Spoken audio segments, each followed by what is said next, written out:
할렐루야. 저는 클리블랜드 좋아합니다. 클리블랜드 중앙침례교회가 있기 때문입니다. 그리고 제가 또 최승호 목사님 좋아합니다. 그래서 불러주셔서 감사하고, 제가 이제 어떠한 교회인가, 그래서 이제 젊은 사람들이 유튜브에 관심이 많으니까 제가 이제 또 클리블랜드 중앙침례교회 유튜브도 찾아보았습니다. 근데 마침 우리 육흥찬 전도사님께서 설교를 한 2번 정도 CT 이후에 하셨더라고요. 그래서 그 앞을 잠깐 들어봤는데, 여러분, 제가 시체하는 동안 얼마나 힘들었는 줄 아십니까? 2시간 반 동안 목사님들이 하는데 아주 제가 혼났습니다. 근데 제가 그 어려운 시치를 통과했습니다 하니까 성도들이 함성을 지르며 박수를 치더라고요. 그래서 이 교회는 되게 좋은 교회다. 네, 전도사님과 사이가 좋고 관계가 좋고, 또 우리 최 목사님께서 얼마나 우리 육 전도사님 목사 안수를 받을 수 있도록 또 지방에 많이 또 힘써주시고 애써주셔서, 목사님도 이렇게 한 사람의 사역자를 세우기 위해서 애써주시고, 또 전도사님이 사역자로 세움을 받는 데 있어서 성도들이 너무 기뻐해주고, 그래서 좋은 교회다. 역시 클리블랜드 중앙침례교회는 좋은 교회다. 그런 생각했습니다. 맞습니까, 여러분? 네. 할렐루야. 네. 히브리서 11장에 나오는 믿음은 나의 소원이라든가 내가 하고 싶은 어떤 그런 신념은 아닐 것입니다. 여기서 나오는 믿음은 1장부터 10장까지 앞부분의 연속입니다. 그 앞부분의 내용은 예수님이 진짜다, 예수님이 대제사장 되심을 강조하고 있어요. 그래서 예수님의 완전성을 우리가 믿는 것입니다. 예수님께서 인간의 모든 죄악에 대한 속죄를 이루셨고, 그리하여 우리를 그리스도로 옷 입혀 주셨고, 의롭다 하셨고, 또 하나님께 나아갈 수 있는 길을 우리에게 열어주셨습니다. 완성하셨다는 거예요. 그래서 믿음이란 그 예수님을 믿는 것입니다. 구약에는 그림자를 가지고도 이와 같은 믿음을 보였는데, 이제는 실체로 오신 그 예수님을 우리가 믿는 것이니 우리가 얼마나 더 잘 믿어야 하겠느냐 하는 내용이 11장입니다. 11장의 앞부분은 믿음의 정의고, 17절부터는 예수님에 대한 그 믿음으로 시험을 이겨내라. 그래서 시험은 내적인 것입니다. 그때 믿음의 선택을 하라고 성경은 얘기합니다. 그래서 우리에게 주어지는 모든 시험을 이기라 하는 것을 31절까지 얘기하고 있습니다.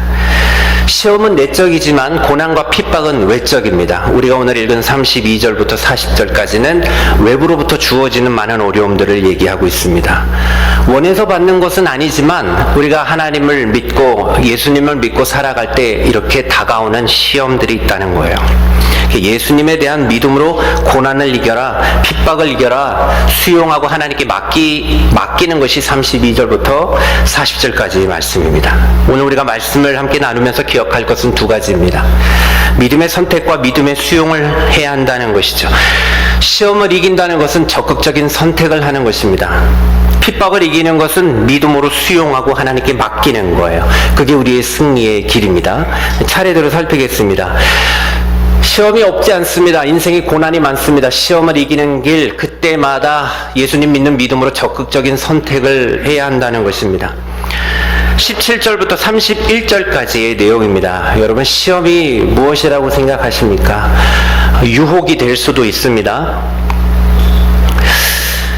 잘 보면 우리가 명확한 선택이 없기 때문에 사실 시험과 유혹이 많은 것이 아닌지, 우리가 확실하게 말씀 붙잡고 선택할 수만 있다면 사실 문제될 것이 없는데 말이죠. 예수님의 완전성을 믿고 적극적인 선택을 하는 것입니다. 주님이 우리를 대속하시고 능력 주시고 길 열어주심을 믿음으로 우리는 적극적인 선택을 할 수 있다는 것이죠. 그때 시험과 유혹은 이길 수 있습니다. 믿음장에 수많은 사람들이 나옵니다. 다 적극적인 선택을 했던 사람들입니다. 하나님의 부르심이 있을 때, 내가 믿음으로 반응할 때 우리가 교회도 올 수 있는 것이죠. 우리는 주일을 주님의 날로 선택한 것입니다. 예배도 드릴 수 있고, 또 특별히 오늘처럼 하나님의 종으로서 부르심에도 순종하는 일들이 일어나는 것입니다. 믿음의 선택을 하게 하신 하나님께 감사드리고, 그 뜻을 믿음으로 받아들이신 적극적인 선택을 하신 육전도사님 축복합니다. 세상 사람들은 넓은 길을 가기 좋아합니다. 편한 길 가기 좋아합니다. 쉽게 보여지기 때문입니다. 그래서 세상 사람들은 두려움 없는 길을 택합니다. 고난 피하는 쪽 선택하고 내 욕심을 일단 채우는 쪽을 선택하지요. 이것은 세상인데 여기에는 믿음의 선택이 없습니다. 예수님을 선택하고 예배를 선택하고 교회를 선택하고 믿음의 선택을 하고 살아갈 때는 나의 가는 이 길 끝에서 주님을 보리라 이렇게 찬양할 수 있지만, 세상 따라가는 길 끝에는 예수님이 서 계시지 않고요, 마귀가 있고요, 그 끝은 지옥입니다. 주님의 완전성을 믿고 예수님을 선택하는 교회, 주의 종 되시기를 주의 이름으로 축원합니다. 그래서 우리는 적극적인 선택을 하는 것이죠. 그래서 예수님이시라면 어떻게 하실까? 이 생각을 놓치지 않기를 바랍니다. 그래서 예수님 입장에서 선택하면 우리는 다 살아납니다. 이것이 오늘 시험을 이기는 내용과 다르지 않다고 봅니다. 오늘 말씀에 여러 명이 나오는데 먼저 전반부의 세 사람만 보겠습니다. 모리아산에 이삭 바치는 아브라함 나오고, 왕궁에 있는 모세가 나오고, 또 한 사람 여리고성의 기생 라합입니다. 그래서 이 세 사람의 틀로 보면 적극적인 선택이 무엇인지 우리는 깨닫게 될 것입니다. 시험을 이기는 것은 선택을 잘하는 거라는 거죠. 모리아산의 아브라함을 먼저 보겠습니다. 창세기 22장에 나오는 내용입니다. 여러분, 아브라함이 자기 아들 이삭을 하나님께 바치는 것을 이해하실 수 있으십니까? 이 일이 납득이 되십니까? 이해가 안 됩니다. 100세에 낳은 아들 얼마나 귀할까요? 하나님께서 약속하신 아들이고 너의 자손은 이삭이다, 그렇게까지 말씀하셨고, 이 아들을 통해 하늘의 별과 같이 너의 많은 자손들을 주신다 하셨는데 번제로 드리라 하니 이게 이해가 되지 않습니다. 근데 히브리서의 해석은 아브라함은 거기서 믿음의 추론을 했다는 거예요. 추정된 믿음. 뭘 추정했어요? 이 아들이 죽으면 하나님이 다시 살리시겠지 하고 전능하신 하나님을 믿고 어마어마한 선택을 합니다. 내가 이삭을 드리면 100세의 아들을 주신 하나님이 죽어도 살게 만드시겠지 라고 하면서 번제로 드리려 했다는 거예요. 하나님에 대해서 하나님이 이렇게 하실 거야 하고 추정된 믿음을 했어요. 근데 지금 현재 저와 여러분은 어떻습니까? 히브리서를 읽는 독자들은 예수님의 부활을 이미 체험한 사람들입니다. 그래서 죽었다 살아난 것을 추정해서 그럴 것이다 라고 믿는 게 아니라 확인된 믿음이라는 거예요. 아브라함도 그와 같이 순종했는데 그러면 우리가 이거보다 더 순종하는 것이 마땅치 아니하냐 하는 그런 논리입니다. 하나도 어려운 것이 없습니다. 신약의 백성들이 더 믿기가 좋다는 거예요. 옛날에는 추정된 믿음 갖고도, 그림자 갖고도 이렇게 하나님을 믿고 순종의 발걸음을 내딛었는데, 적극적 선택했는데, 이제는 우리가 두 눈으로 다 보지 않았느냐? 예수님을 통하여 명확하게 다 이루어진 것이 아니냐? 뭐가 두려울 게 있어? 이런 거예요. 예수님이 나사로 살리실 때 요한복음 11장 25절 말씀은 나는 부활이요 생명이니 나를 믿는 자는 죽어도 살겠고 이렇게 말씀하셨어요. 그러니까 죽어도 산다는 말씀을 주셨어요. 그러니 얼마든지 믿음의 선택을 우리가 할 수 있다는 것입니다. 예수님에 대한 이 믿음만 있으면 우리는 선택할 수 있어요. 시험이 올 때마다, 테스트가 올 때마다 그때 적극적 선택하는 것입니다. 클리블랜드에 산다 그러면 클리블랜드 중앙침략에 선택하고, 날마다 하나님 말씀 선택하고, 믿음으로 순종을 선택하고, 예배를 선택하고, 헌신을 선택하는 것이죠. 아브라함이 믿음으로 시험을 이겼듯이 이것은 인생에 있어서 한번 있을까 말까 정말 큰 시험이잖아요. 창세기 22장, 그때 순종을 선택하여 하나님 앞에 그 아브라함의 믿음이 인정받게 됩니다. 추정된 믿음으로도 이렇게 믿음의 조상이 되었잖아요. 근데 우리에게 이 창세기 22장과 같은 시험이 오면 우리가 못 이길 게 없다 하는 접근입니다. 17절부터 19절 말씀 제가 함께 읽겠습니다. 성경을 통해서 같이 눈으로 읽으셔도 좋습니다. 아브라함은 시험을 받을 때에 믿음으로 이삭을 드렸으니 그는 약속들을 받은 자로 돼 그 외아들을 드렸느니라. 그에게 이미 말씀하시기를 내 자손이라 칭할 자는 이삭으로 말미암으리라 하셨으니 그가 하나님이 능히 이삭을 죽은 자 가운데서 다시 살리실 줄로 생각한지라. 비유컨대 그를 죽은 자 가운데서 도로 받은 것이니라. 추정된 믿음을 갖고도 이와 같은 선택을 했다는 거예요. 순종하는 선택을 했어요. 그러므로 우리는 확인된 믿음을 가지고 우리가 무엇을 못하겠니 하는 도전입니다. 또 모세의 예를 든다면 모세는 왕궁입니다. 편안합니다. 흙수저 아닙니다. 금수저 인생입니다. 그거 좋다고 안주하는 것이 아니라 모세는 여러분들 아시는 대로 거절했습니다. 거절의 믿음, 이유가 뭐냐? 하늘의 영광, 더 귀한 것을 보았기 때문입니다. 예수님으로 인해서 원형과 실체를 믿음으로 봤기 때문에, 그래서 이 세상이 전부가 아니구나, 이 세상 지나가는구나 라는 것을 알았어요. 시편 90편은 모세의 시편입니다. 모세는 우리의 연수에 대하여 강건하면 80이라고 얘기합니다. 강건하다 할지라도 우리 연수의 자랑은 수고와 슬픔뿐이고 신속히 날아간다고 고백해요. 우리 인생이 그렇다는 거예요. 아무리 우리 홍삼을 잘 챙겨 먹고 바이타민 먹고 오메가3 기타 등등 먹어봐야 신속히 날아가는 것이 인생인데 무슨 의미가 있냐는 거예요. 오늘 충성하면 된다는 것입니다. 모세는 그랬어요. 왕궁에서의 삶이 좋사오니 그가 꿈꾸던 것이 단순히 편안함이라면, 노후 보장된 인생이라면 그냥 그렇게 계속 살았을 터인데 모세는 그렇게 하지 않았어요. 어리석은 사람들은 죄악의 낙을 누리는 것이 영원하다고 생각합니다. 근데 모세는 하나님의 백성과 함께 무엇을 선택했습니까? 고난받기를 선택했습니다. 적극적인 믿음의 선택이에요. 그래서 모세는 그리스도를 위하여 받는 수모를 애굽의 보화보다 더 큰 재물로 여겼어요. 이것이 모세의 믿음이었어요. 그러니 그림자라 할지라도 예수님에 대한 믿음이 있었던 것입니다. 흐릿한 믿음을 가지고 모세는 이와 같이 살았는데, 우리는 확실하게 된 믿음을 갖고서도 모세보다 못한 선택을 할 것이 무엇이 있니? 우리 선택 더 잘할 수 있어. 그래서 잠시 죄악의 낙을 거절하고 예수님의 말씀 선택하는 순종의 길을 걸어가라 하는 말씀입니다. 24절부터 26절 말씀입니다. 믿음으로 모세는 장성하여 바로의 공주의 아들이라 칭함받기를 거절하고 도리어 하나님의 백성과 함께 고난받기를 잠시 죄악의 낙을 누리는 것보다 더 좋아하고 그리스도를 위하여 받는 수모를 애굽의 모든 보화보다 더 큰 재물로 여겼으니 이는 상 주심을 바라봄이니라. 아멘. 1889년에 펜실베니아 여자의과대학을 졸업한 로제타 셔우드홀이 1890년 졸업과 동시에 한국으로 의료 선교를 떠납니다. 그때 그녀의 나이 25살이었습니다. 남편은 한국에 오자마자 1894년에 평양으로 의료 지원 나갔다가 감염돼서 세상을 떠났습니다. 어린 둘째 딸 거의 태어나자마자 역시 병으로 세상을 떠났어요.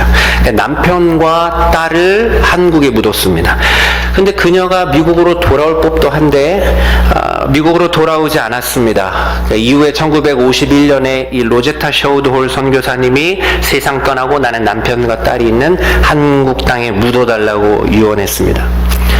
뉴욕 엠파이어 스테이트 빌딩이 1930년도에 세워졌다고 합니다. 그때 우리나라는 리어카 끌고 다니고 소 달구지 끌고 지게 메고 다닐 때 아닙니까? 씻지도 못하고 냄새나는 민족이었습니다. 선교사님들이 굉장히 힘들어했습니다. 거짓말 잘하고 사기치고 애나 어른이나 다 그냥 술 먹고 있고 냄새나고. 근데 그걸 회개했죠. 이런 나라에 어떻게 이런 귀한 인재들이 한국에 와서 사역을 하고 거기에서 삶을 마치고 한국 땅에 묻힐 수 있었을까 생각해보면 아브라함과 같은 결정이고 모세와 같은 결정입니다. 잠시 세상의 낙을 크게 여겼다 그러면 못 가죠. 못 하죠. 한국에 왔다가 남편이 4년 만에 떠나고, 우리가 코로나 팬데믹 경험하지 않았습니까? 누가 코로나 걸렸다 그러면 가족이라 할지라도 오지마 그러고 우리는 떨어져 있었습니다. 6피트 이내로 누구에게도 다가갈 수가 없었어요. 이 팬데믹 상황에 모르는 나라에 들어간 거예요. 그거 같은 겁니다. 왜 그랬을까요? 그들이 모세였다는 거예요. 그들이 아브라함과 같이 했다는 거예요. 잠시 죄악의 낙을 누리는 것보다 하나님 백성과 함께 고난당하는 것을 선택했고, 애굽의 보화보다 그리스도를 위하여 수모당하고 고난당하는 것을 선택했어요. 그래, 믿음의 장에 충분히 나올 만한 사람입니다. 우리도 그럴 수 있다는 것이죠. 또 한 사람은 얘는 기생 라합입니다. 이 여인은 말씀을 소문으로 들었습니다. 이스라엘 백성들이 출애굽한 일과 하나님께서 홍해물을 마르게 하셨다. 소문으로 들었어요. 어떻게 바닷물이 갈라져? 대다수 이거를 그냥 콧방귀 낄고 우습게 들을 터인데 기생 라합은 말씀을 소문으로 들었어요. 아모리 사람의 두 왕 시온과 옥을 전멸한 일을 들었습니다. 눈으로 보지도 않았습니다. 우리처럼 여러분 교회 와서 훌륭한 목사님 설교 듣고 담임 목사님 설교 듣고 그렇게 말씀 들은 게 아니었어요. 소문으로 들었어요. 그럼에도 불구하고 기생 라합은 적극적인 선택을 하잖아요. 두 스파이 숨겨주고 목숨 걸고 하는 겁니다. 그리고 너희 하나님은 하늘에서도 아래로도 땅에서도 예전 개역 한글 번역은 상천하지의 하나님이시다. 막 신앙 고백을 합니다. 말씀을 소문으로 들었는데. 그리고 날 살려주고 우리 가족도 살려달라고 합니다. 우리의 삶은 가만히 있는 것 아닙니다. 계속 매일 선택하게 돼 있어요. 새벽 기도도 선택이고요. 수요 예배도 선택이고 주일 예배도 선택이고 성경 공부도 선택이고 목사님이 뭘 부탁하면 이걸 순종을 해야 하나, 모든 게 다 선택입니다. 일상 회사 속에서도 내가 말씀을 따라 사는 사람으로서 이것을 할 수 있는가, 그냥 넘어갈 것인가, 다 선택의 영역입니다. 믿음을 갖고 있으면서도 선택도 안 하고 쓰지도 않고 그냥 가만히 있으면 시험에 넘어진다는 거예요. 라합은 믿음으로 목숨 건 선택을 합니다. 그래서 자신도 구원받았고 온 가족이 다 구원받았어요. 30절 31절 말씀입니다. 믿음으로 7일 동안 여리고를 도니 성이 무너졌으며 믿음으로 기생 라합은 정탐꾼을 평안히 영접하였으므로 순종하지 아니한 자와 함께 멸망하지 아니하였도다. 그러므로 시험과 유혹 이기는 법, 예수님 믿고 믿음의 적극적인 선택을 하라는 거예요. 하나님 말씀 선택하고. 아멘. 제일 크게 해주셔서 감사합니다. 저도 원고 설교합니다. 목사님 몇 주 전에 에드워드가 이렇게 이것만 보고 했는데 큰 붕이 있다 그랬잖아요. 저도 원고 설교합니다. 고마워요. 여러분들이 예배 드리는 거를 저 뭐하는 시골 데이튼에서도 제가 다 봐요. 물론 강대상만 이렇게 나와서 좀 아쉽지만 다 봐요. 이제는 한국에서도 보고요. 이 이웃들이 어디 온다 그러면 유튜브부터 봅니다. 그 예배가 어떤 분위기인가. 중요합니다. 이게 하나의 사역이 됐습니다. 영상 부분이. 네, 감사합니다. 언제나 선택을 잘하는 거예요. 목사님처럼 아멘 선택하고 그냥 저 사람 와서 뭐라 그러는 거야 하고 이렇게 듣고 이렇게 지나가는 사람이 있고, 그래서 여러분의 삶에 언제나 말씀 기준으로 주님의 완전하심을 믿고 믿음의 선택을 적극적으로 잘 하실 수 있는 성도들 되시기를 축복합니다. 이 적극적인 선택이라는 말을 교회에서는 우리가 순종이라고 하잖아요. 전도사님, 그죠? 한 번 순종하면 확 복잡한 게 방향이 잡힙니다. 두 번 순종하면 믿음이 자라나요. 도약합니다. 세 번 순종하면 역사가 나타납니다. 다니엘서 1장 8절에 보니까 다니엘이 뜻을 정했대요. 어린 소년이 순종하겠다 뜻을 정했습니다. 우상에게 바쳐진 거 이거 안 먹는다. 방향을 딱 잡아요. 그래서 한 번 순종하면 방향이 잡힙니다. 이제 하나님께로, 교회로, 예배로, 사역 가운데 표대를 향하여 나는 이제 세상으로는 안 가겠다. 순종할 때 잡히는 거예요. 두 번 순종은 열흘 동안에 그 말씀대로 계속 순종했어요. 그래서 그거 안 먹었잖아요. 고기 안 먹고 채소만 먹고. 고기 안 먹으면 얼굴이 푸석해야 되는데 오히려 성경은 다니엘서 1장 15절에 얼굴이 아름답다고 하고 살이 더 윤택하다고 그렇게 되었다고 말씀합니다. 모든 소년들보다 더 좋아 보이더라는 거예요. 도약이 일어납니다. 계속 순종하니까. 여기서 끝나지 않아요. 이렇게 하니까 하나님이 학문도 주시고 지혜도 주시고 모든 서적을 다 깨닫게 하셨대요. 지혜 주셔서. 그 다니엘은 환상과 꿈을 깨달아 알게 되었습니다. 그러니까 순종하면 창조적인 일이 나타나는 거예요. 우리에게.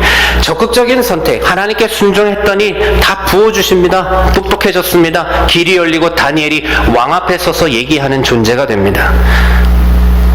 세 번 순종하니 역사가 나타나요. 세 명의 친구들이 풀무불 들어가면 죽어야 되잖아요. 불에 타야 되잖아요. 살아서 나와요. 우리는 이걸 기적이라고 얘기합니다. 은혜라고 얘기합니다. 왕도 변화됩니다. 하나님을 찬송하라 그러고 저들이 믿는 하나님 찬양을 합니다. 다니엘도 사자굴에 들어갔으면 잡혀 먹어야 되는데 아무 일 없이 나와요. 기적이에요. 굳이 우리가 말씀을 보고 설명한다 그러면 어떻게 이런 일이 일어나느냐. 하나님이 사자 입을 막으셨지만 그가 이미 다니엘 1장 말씀의 뜻을 정했대잖아요. 하나님 뜻대로 살기로 하면 하나님이 은혜 주시고 기적도 주시고 하나님이 그를 통하여 일하신다는 것을 믿으시기를 바랍니다.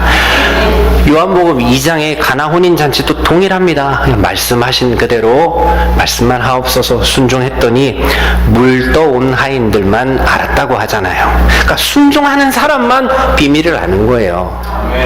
그래서 기적을 누립니다. 시험과 유혹이 있으십니까? 예수님 믿으시고 예수님 붙들고 언제나 적극적으로 믿음의 길, 좁은 길, 순종을 선택할 수 있는 여러분 되시기를 바랍니다. 그래서 첫 번째 이야기는 내 마음의 내부적인 시험입니다. 믿음의 선택을 통해서 이겨내는 것이고, 그 다음 두 번째는 내 의지와 상관없이 외부적으로 핍박이 와요. 그때는 믿음으로 다 수용하는 겁니다. 근데 우리는 핍박이나 고난이 오면 일단은 원망하고 자꾸 이유를 찾습니다. 왜 이렇게 됐을까? 왜 이렇게 됐을까? 성경 보면 제일 많이 그 이유를 생각했던 사람이 욥기입니다. 그래서 구약의 욥기는 굉장히 깁니다. 42장까지 되어 있습니다. 이유를 물으면 길어집니다. 근데 이유를 안 물으면 고난도 빨리 끝나는 것 같아요. 시편의 기자들도 자꾸 묻습니다. 어찌하든 시간이 낭비될 수 있어요. 우리는 묻는 존재가 아닙니다. 다 같이 따라하겠습니다. 우리는 믿는 존재다. 아멘. 고난 없는 인생이 없다는 거 이거 우리는 알아요. 다음 장인 히브리서 12장 8절에 징계는 다 받는 것이라고 말씀합니다. 근데 징계가 없으면 사생자요 친아들이 아니라고 말씀해요. 하나님이 우리를 친자녀처럼 키우시고 잘 되라고 키우는데 왜 고난이 없겠어요? 그러니까 죄악 세상에서 거슬려 가다 보면, 신앙생활을 세상에서 잘 하려다 보면 부딪힘이 와요. 그래서 고난은 당연하게 여기는 거예요. 너무 벗어나려고 발버둥 치는 건 아니라 그냥 받아들이라는 거죠. 이게 믿고 맡기는 거예요. 예수님 믿다 보면 이런저런 일들이 있어요. 믿고 사는데도 아프기도 하고 병도 나기도 하고 그런 일들이 우리들에게도 일어납니다. 어차피 우리는 살다가 하나님 부르시면 떠나갑니다. 대학교 때 필리핀 단기 선교를 다녀왔는데 그 다음 주에 자매들을 만나니 선교 다녀온 후에 많이 타서 그런지 몰라도 피부과 가서 뭐 얼굴을 벗겨내고 왔어 이런 얘기를 하더라고요. 그때 표현이 벗겨냈다는 거예요. 나이가 들면 힘이 빠지기 마련이지요. 주름도 많이 생기고 처지는 것은 당연합니다. 피부도 힘든 거예요. 좀 쉬겠다고 하는데 잡아당기니까 이것도 힘든 일입니다. 사실 우리 속은 다 약해져 가고 있는데 말이죠. 그러니까 받아들이는 거예요. 인생을 알고 가지 않습니다. 믿고 가고 맡기고 갑니다.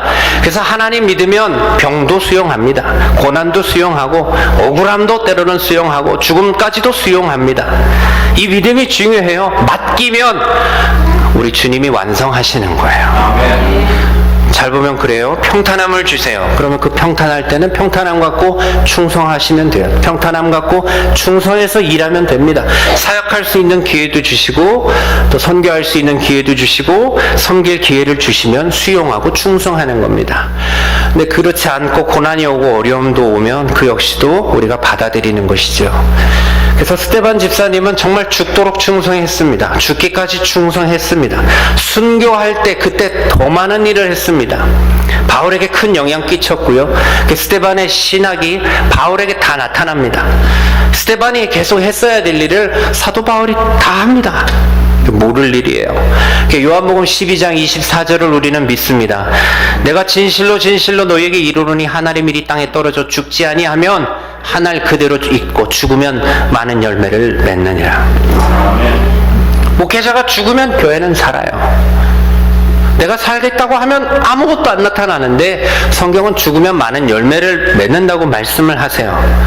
주님이 그렇게 하실 때는 그렇게 하는 거죠. 평탄하면 일하면 되고 핍박이 오면 무슨 하나님의 뜻이 있겠지 하고 당연하게 받아들이는 거고 힘들지만 하나님께서 하시는 일들을 보면 놀랍게 하나님이 일을 하시지요. 그래서 다니엘도 평탄할 때는 총리로서 하나님의 일 충성하게 하고 핍박당할 때는 기적을 맛봐서 그 고난을 통하여 더 복음 증거 되게 만드시고 그래서 괜찮다는 거죠.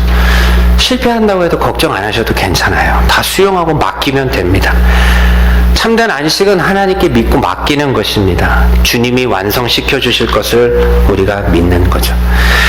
사자들의 입을 막은 것은 다니엘, 우리가 오늘 읽은 본문의 말씀 다니엘을 말하고 있고요. 불의 세력을 멸하기도 한 것은 세 친구들이었고, 이 사르밧 과부와 수넴 여인은 다 아들 죽었다가 살아난 케이스고, 고문을 받아도 구차히 풀려나기를 원하지 않았던 사람은 구약에서 많은 선지자들이 그랬고, 사도 바울도 역시 그랬고, 예레미야도 고난 많았고, 톱으로 켜서 죽은 사람은 이사야 선지자라고 우리가 얘기하고, 광야 산 동굴 토굴에 살면서도 믿음을 지켰다는 거예요. 고난과 핍박이 올 때 그들은 다 수용했다는 겁니다. 그때 부흥하고 진짜 되고 더 강력해지더라는 거예요. 이런 사람들에 대해서 세상은 감당하지 못한다고 말씀합니다. 예, 놔두면 놔두는 대로 복음 증거하고, 핍박하면 그걸 다 그냥 믿음으로 받아들이는, 오히려 더 강해지고 주의 기적 나타나고 악한 세력이 손을 못 빼는 것이죠. 그 본문 다시 한번 읽겠습니다. 33절부터 38절입니다. 뒷부분만 읽겠습니다. 또 어떤 이들은 조롱과 채찍질 뿐 아니라 결박과 옥에가 치는 시련도 받았으며, 돌로 치는 것과 톱으로 켜는 것과 시험과 칼로 죽임을 당하고, 양과 염소의 가죽을 입고 유리하여 궁핍과 환난과 학대를 받았으니 이런 사람은 세상이 감당하지 못하느니라. 그들이 광야와 산과 동굴과 토굴에 유리하였느니라. 핍박이 오면 내가 원하는 것은 아니지만 이걸 다 믿음으로 받아들였다는 거죠. 합력하여 선을 이룬다는 것, 최선은 우리 하나님이 주시는 것입니다. 하나님이 우리에게 능력 주시고, 재물 주시고, 지혜 주시고, 건강 주시고, 평탄함 주실 때 충성하십시오. 그것이 그때의 최선인 줄로 믿습니다. 그런데 어느 때에 저와 여러분에게 고난을 허락하실 수도 있습니다. 그때에도 우리의 삶이 아파하는 것으로 그치는 것이 아니라 메시지가 있는 삶이 되기를 축복합니다. 우리의 평탄한 삶도 그래서 가치 있는 삶이 되게 하시고, 우리의 고난과 우리의 죽음까지도 가치 있는 삶이 되기를 축복합니다. 하나님은 다 홀로 하실 수 있지만 교회와 또 성도들을 통하여 세상에 소망이 되게 만드셨습니다. 그래서 교회가 하나님의 복음을 증거하기를 원하고, 그 일을 위해 하나님이 택하여 사역자를 세우시기도 하십니다. 히브리서 11장 40절 말씀 마지막 절은, 이는 하나님이 우리를 위하여 더 좋은 것을 예비하셨은즉 우리가 아니면 그들로 온전함을 이루지 못하게 하려 하심이라. 이 놀라운 말씀입니다. 우리가 아니면 그들로 온전함을 이루지 못하게 하려 하신다고 말씀하세요. 여러분이 세상의 복이라는 것입니다. 그래서 하나님의 일은 환경의 조건과 관계없이 할 수 있는 것입니다. 왜? 하나님이 좋은 것 주실 것을 믿으니까요. 그거 그냥 영접하고 수용하고 받아들이면 됩니다. 그러면 승리합니다. 빌립보서 4장 11절 12절 유명한 말씀입니다. 내가 궁핍함으로 말하는 것이 아니니라. 어떠한 형편에든지 나는 자족하기를 배웠노니 나는 비천에 처할 줄도 알고 풍부에 처할 줄도 알아. 모든 일 곧 배부름과 배고픔과 풍부와 궁핍에도 처할 줄 아는 일체의 비결을 배웠노라. 이게 다 수용한다는 거예요. 내가 어떤 상황에 있어도 살아갈 수 있는 일체의 비결을 배웠다고 고백합니다. 그러니까 이거를 배운 사람이 이제 다음 고백을 할 수 있는 거잖아요. 13절 말씀, 내게 능력 주시는 자 안에서 내가 모든 것을 할 수 있느니라. 좋은 조건에서만 하는 것이 아닙니다. 어느 조건이라도 나는 괜찮다는 거예요. 우리 하나님은 평탄함 통해서도 일하시고, 병을 통해서도 일하실 수 있고, 불시험을 통해서도 일하실 수 있고, 광야와 산과 동굴과 톡을 갇힌 것을 통해서도 일하실 수 있는 하나님이십니다. 그러니 하나님께 모든 것 다 맡기고 살아가는 인생이 되면 우리는 승리합니다. 이런 사람을 세상이 감당치 못한다고 말씀합니다. 우리가 한국적으로 받아들이는 이 표현과 우리 전도사님 잘 아시겠지만 영어로 볼 때는 조금 또 뉘앙스가 다릅니다. The world was not worthy of them. 영어로 보면 이 세상은 그 믿음으로 사는 그들에게 아무런 가치가 없었다는 거예요. 그러니까 하나님 믿고 적극적으로 믿음의 선택하시기를 바랍니다. 이번 10월이 9월보다 더 믿음의 뜨거운 신앙생활이 되시기를 축복합니다. 예수님 믿고 모든 것 다 받아들이십시오. 주님께 삶을 의탁드리고 살아갈 때 끝내 승리하게 될 줄로 믿습니다. 세상이 감당치 못하는 교회, 또 주의 종 되시기를 주의 이름으로 축원합니다. 아멘.